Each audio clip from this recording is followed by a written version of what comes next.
তো বড় রাস্তা থুয়ে ইজি বাইক কিভাবে উল্টে ফেলাচ্ছে। মোটে সাইড দেয় না।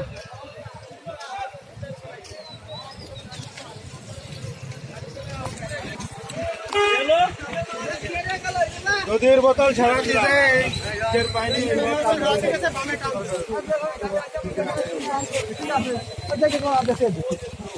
আরে ওই যে আমি সামনে যাও, চালা আসছিল কিটা? এই সাংবাদিক ভাই চলে আসে।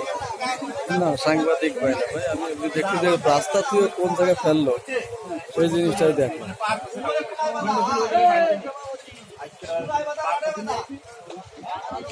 আপনি গাড়ি খোলো না, এটা কাজ করে।